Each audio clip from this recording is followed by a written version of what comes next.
శ్రావణమాస శుక్ల పంచమి రోజున నాగపంచమి పండుగ జరుపుకుంటారు. ఈ రోజున నాగదేవతలకు పాలు, పసుపు, కుంకుమలతో పూజలు చేసి తమ కుటుంబానికి మంచి జరగాలని కోరుకుంటారు. నాగులకు పూజ చేస్తే సర్పదోషాలు తొలగిపోతాయని విశ్వాసం ఉంది. అసలు శ్రావణమాస శుక్ల పంచమి రోజునే నాగపంచమి ఎందుకు జరుపుకోవాలి?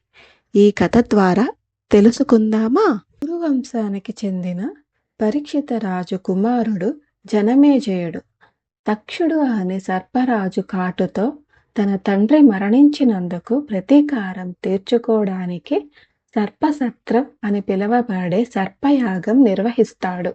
అందుకు ఒక యజ్ఞకొలమిని ప్రత్యేకంగా నిర్వహించారు. ఆ యజ్ఞ ప్రభావం వలన అన్ని పాములు ఆ యజ్ఞగుండంలో పడిపోతుంటాయి. దానికి భయపడిన దేవతలు ఆ సర్పయాగమును ఆపమని ఆస్తిక మునిని వేడుకుంటారు. ఆ సమయంలో ఆస్తిక మహర్షి యాగశాలలో ప్రవేశించి, "ఓ రాజా, పాములు ప్రకృతిలో ముఖ్యమైన భాగం" అంటూ తన జ్ఞానంతో ఆ మహారాజుని ఆకట్టుకుంటాడు.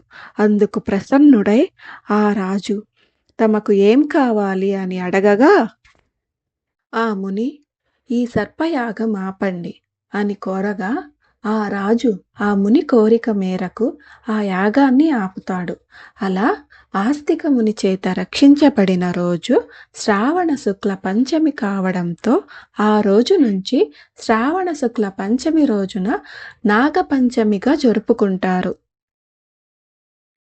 మరిన్ని వీడియోస్ కోసం మా ఛానల్ని సబ్స్క్రైబ్ చేయండి.